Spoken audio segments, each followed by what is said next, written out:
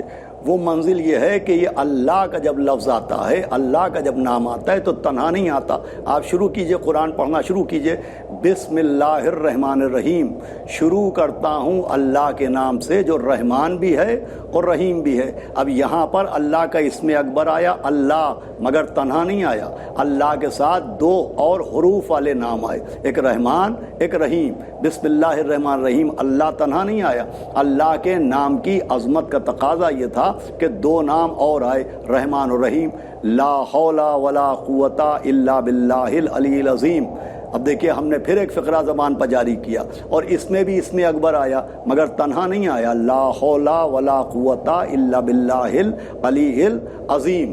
2 نام اور آئے، ایک علی و ایک عظیم۔ ایک آیت اور پڑھتا ہوں، بسم اللہ الرحمن الرحیم، قل ان کنتم تحبون اللہ فاتبعونی یحببکم اللہ ویغفر لکم ذنوبکم واللہ غفور الرحیم۔ اب یہاں بھی اسم اکبر آیا، مگر تنہا نہیں آیا، غفور اور رحیم 2 نام اور آئے۔ اب یہ اللہ چونکہ اسم اکبر ہے، اللہ چونکہ اسم خاص ہے، اللہ چونکہ اسم ذات ہے، تو اس نام کے احترام کا تقاضا یہ ہے کہ جب بھی اسم اکبر آئے تو تنہا نہ آئے، اسم اکبر کے ساتھ کم سے کم 2 نام اور آنا چاہیے۔ اب چاہے وہ حروف والے نام ہوں، چاہے وہ وجود والے نام ہوں۔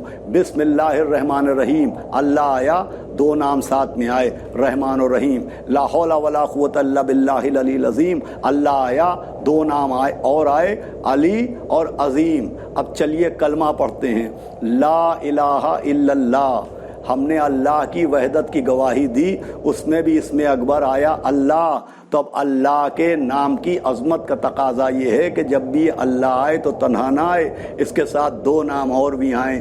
تو نام آیا لا الہ الا اللہ، تو اب 2 نام اور بھی آنا چاہیے، تو دونوں پیچھے پیچھے آئے، محمد رسول اللہ، علی ولی اللہ۔ یہ جو اللہ اور اس کے رسول کی گواہی اور مولا علی کی گواہی دی جاتی ہے، تو اسم اکبر کی تعظیم کا تقاضا ہے کہ ہم اللہ کے نام کے ساتھ اس کے 2 ناموں کا اور ذکر کرتے ہیں، اور وہ حروف والے نام نہیں ہیں، وہ وجود والے نام ہیں۔ بہرحال نام کی بڑی اہمیت ہے، یہ دعائیں ہمیں سمجھا رہی ہیں، اور ان ناموں کے ذریعے اماموں تک پہنچایا جا رہا ہے۔ دیکھیں یہ بھی ایک انتظام ہے، یہ بھی ایک دعاؤں کا احسان ہے کہ تم اماموں کے ذریعے امام تک نہیں پہنچ رہے ہو، لو ہم تمہیں ناموں کے ذریعے امام تک پہنچا دیں گے۔ نام کی بڑی اہمیت ہے عزیزان گرامی۔ تو دعاؤں کا مقصد صرف حاجات کی تکمیل نہیں ہے، دعاؤں کا مقصد صرف یہ نہیں ہے کہ ہمارا رزق تنگ ہو اور ہم دعا مانگیں، ہمارے اولاد نہیں ہوتی ہم دعا مانگیں، ہم بیمار ہیں ہم دعا مانگیں۔ دعائیں صرف حاجتوں کے تکمیل کے لیے نہیں مانگنا چاہیے، دعائیں بھی آل محمد علیہ السلام کی معرفت کے حصول کے لیے مانگنا چاہیے،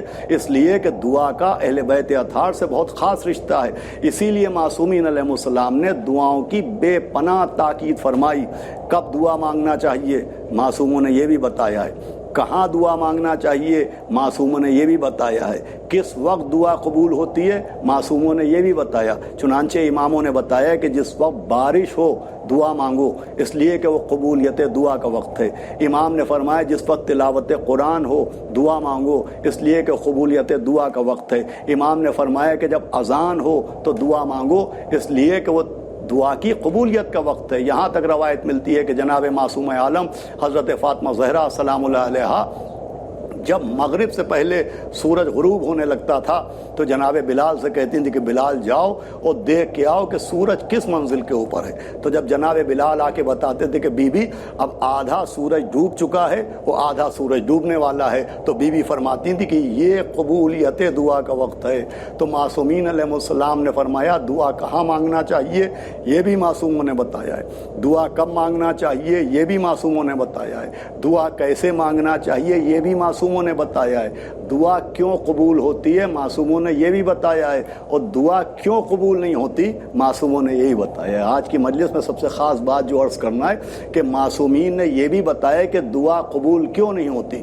چنانچہ ہمارے آپ کے چھٹے امام جعفر صادق علیہ السلام کے پاس ایک شخص آیا اور آنے کے بعد اس نے کہا کہ حضرت اللہ نے قرآن میں اپنے بندوں سے وعدہ کیا ہے کہ تم دعا مانگو ہم تمہاری دعا کو قبول کریں گے۔ امام نے فرمایا بے شک اللہ نے وعدہ کیا ہے، تم دعا مانگو اللہ قبول کرے گا۔ تو اس شخص نے کہا کہ حضرت یہ اللہ کا وعدہ ہے، کہ بے شک اللہ نے وعدہ کیا ہے۔ تو اس شخص نے پلٹ کے کہا کہ حضرت اللہ نے وعدہ کیا ہے کہ دعا ہم مانگیں گے اور قبول وہ کرے گا۔ میں آپ سے پوچھنے آیا ہوں کہ ہم تو دعائیں مانگتے رہتے ہیں مگر اللہ اپنا وعدہ کیوں نہیں پورا کرتا، یعنی ہماری دعا کیوں نہیں قبول کرتا؟ امام مسکرائے کہ کیا پوچھ رہے ہو؟ اس نے کہا میں پوچھنا یہ چاہتا ہوں کہ دعا کو قبول کرنے کا اللہ نے وعدہ کیا ہے مگر ہم دعا مانگتے ہیں ہماری دعا قبول نہیں ہوتی، یعنی اللہ اپنا وعدہ کیوں نہیں پورا کرتا؟ تو امام نے فرمایا کہ سنو، اللہ نے صرف دعا پوری کرنے کا وعدہ کیا نہیں ہے۔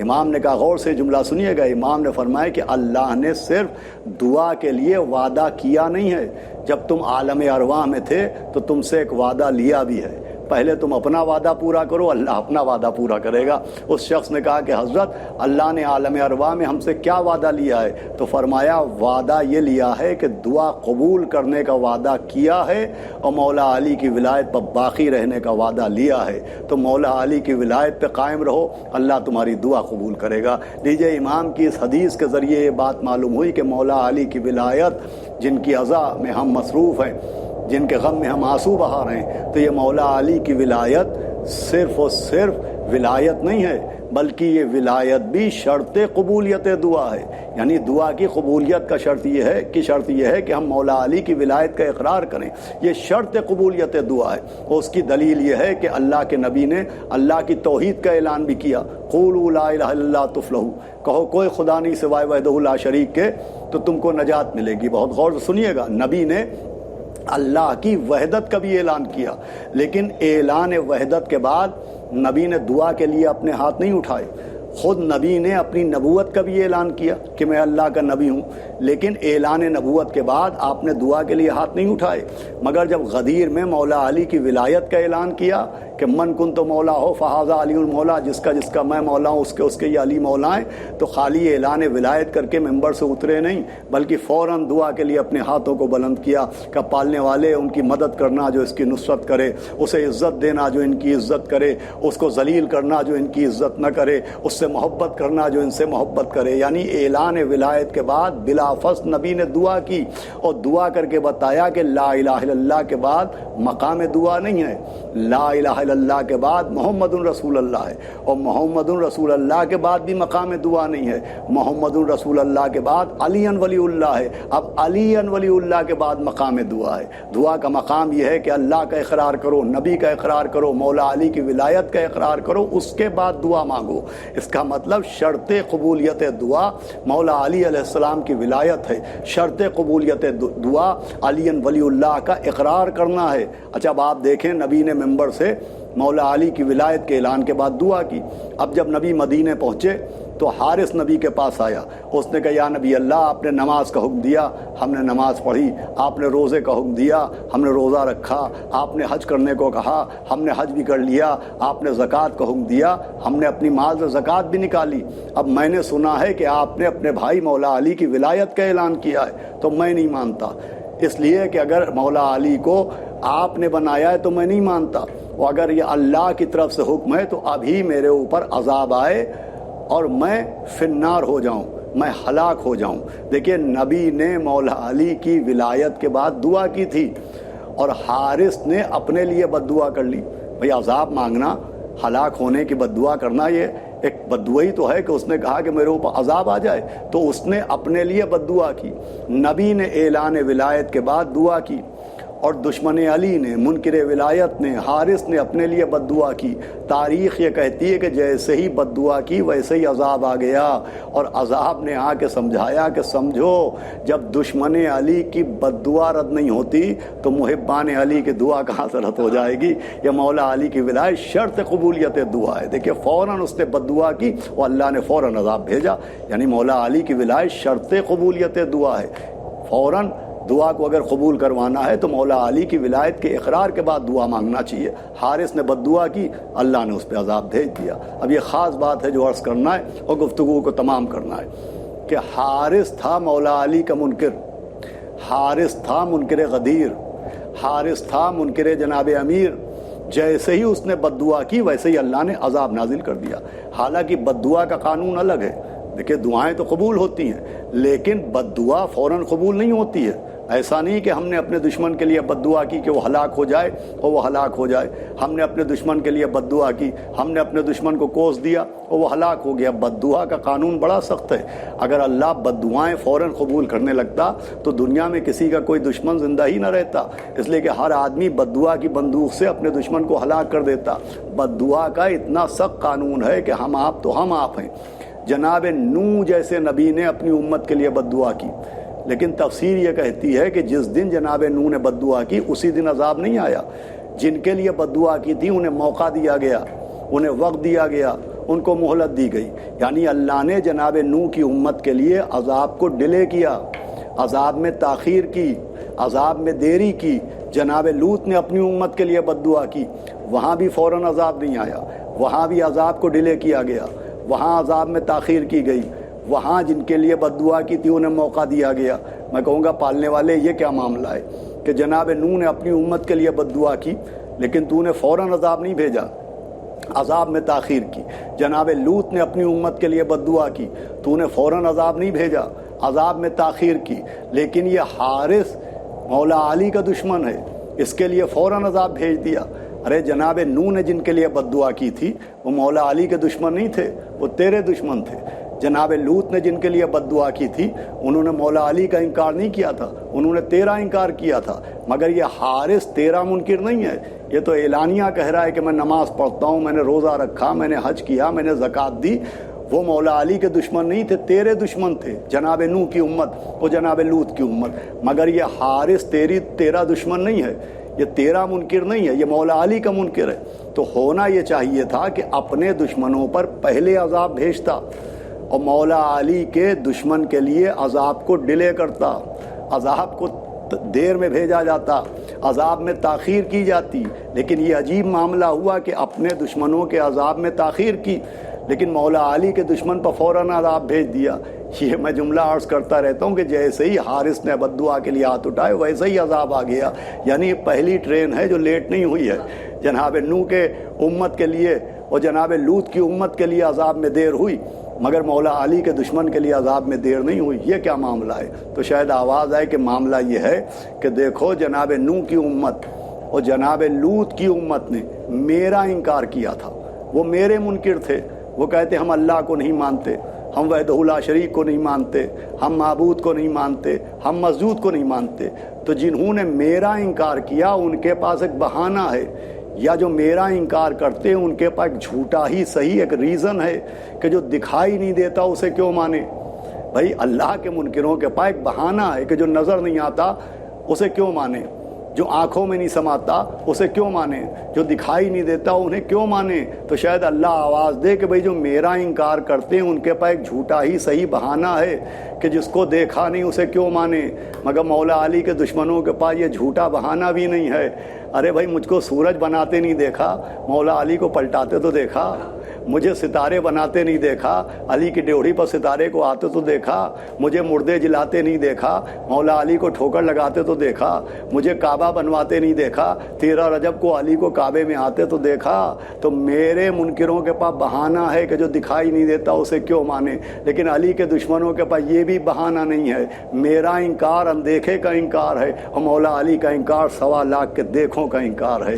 اس لیے قانون بنا کہ مولا علی کی ولایت شرط قبولیت دعا ہے کہ جب تک ان کی ولایت کا اقرار نہیں کیا جائے گا تب تک دعا قبول نہیں ہوگی۔ یہ ماہ رمضان دعاؤں کا مہینہ ہے، اور اس ماہ رمضان میں مولا علی کی شہادت ایک موقع ہے کہ ان دعاؤں کے ساتھ ساتھ ہم مولا علی کی معرفت حاصل کریں، اس لیے کہ اس شہادت کے ساتھ ساتھ ماہ رمضان سے مولا علی کا ایک خاص رشتہ ہے۔ چنانچہ مفاتیح الجنان جیسی معتبر کتاب میں شیخ عباس قمی کی مفاتیح الجنان، جو ہر روزے پہ ہر حرم میں سب سے معتبر دعاؤں کی کتابوں میں سے ایک ہے مفاتیح الجنان، اس میں اسی ماہ رمضان کا ایک واقعہ، ایک روایت لکھی ہے کہ ایک شخص نے پیغمبر اسلام سے پوچھا کہ یا نبی اللہ، ماہ رمضان میں سب سے افضل عمل کون سا ہے؟ ماہ رمضان کا سب سے اعلیٰ اور سب سے افضل اور سب سے برتر عمل کون سا ہے؟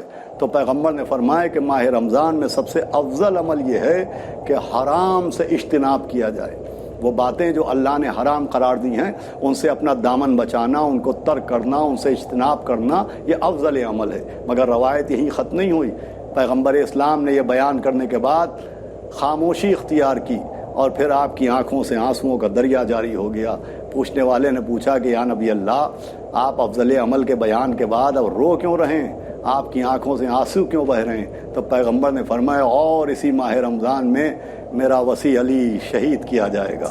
یہی مہینہ ہوگا کہ جب میرے وصی، میرے بھائی علی کی ریش اس کے خون سے خضاب کی جائے گی، محراب مسجد میں میرے علی کے سر کے اوپر ضربت ماری جائے گی۔ بازاداروں آپ رونے کو آمادہ ہو گئے، گھروں ہی میں صحیح کم سے کم ہم کو رونے کا موقع تو مل رہا ہے۔ ہم سے کوئی یہ تو نہیں کہنے آ رہا ہے کہ تم اپنے گھر میں رو کیوں رہے ہو۔ اللہ اکبر، نبی کا گھرانہ جہاں ایک بیٹی اپنے باپ کو روتی تھی تو کہا جاتا تھا کیا دن میں روئیے یا رات میں روئیے۔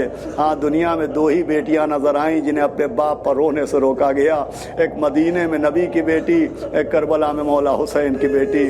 آپ کی آوازیں بلند ہو رہی ہیں، مولا علی کے غم کے سوا اللہ اس ماہ رمضان میں کم سے کم کوئی غم نہ دے۔ مولا علی کے غم میں بہنے والے ان آنسوؤں کے صدقے میں اس کورونا وبا کا خاتمہ ہو جائے، تمام عزاداران جناب امیر المومنین اس مرض سے محفوظ رہیں۔ بڑا قیامت کا دن گزرا، 19 رمضان وہ دن تھا کہ جس دن مولا کائنات بستر کے اوپر تڑپ رہے تھے، بیٹیاں بلک رہی تھیں، چاہنے والے مولا علی کی عیادت کو آتے تھے، لیکن تھوڑی تھوڑی دیر بعد مولا علی امام حسن سے فرماتے تھے کہ میرے لال، میرے چاہنے والوں سے کہنا آپ تھوڑی دیر میں آئیں، ہماری بیٹیوں کو ہمارے پاس بھیج دو، ہماری زینب کو ہمارے پاس بھیج دو، ہماری کلثوم کو ہمارے پاس بھیج دو۔ ہاں، بیٹیوں کی محبت، اللہ اکبر، بار بار مولا علی چاہ رہے کہ ان کی بیٹیاں ان کے پاس رہیں۔ ہاں، یہ بیٹی کی محبت کا ایک منظر کربلا میں بھی دیکھا گیا کہ حسین جب کہ چلے بعد دوپہر رن کو، نہ تھا کوئی جو سنبھالے لجام توسن کو، سکینہ جھاڑ رہی تھی ابا کے دامن کو، حسین چپ کے کھڑے تھے جھکائے گردن کو، نہ آسرا تھا کوئی شاہ کربلائی کو، فقط بہن نے کیا تھا سوار بھائی کو۔ بڑی کرب و بے چینی میں مولا علی کے 19 کا دن گزرا، پھر 20 کی رات آ گئی، پھر 20 کا دن گزرا، پھر شب شہادت آ گئی۔ چاہنے والے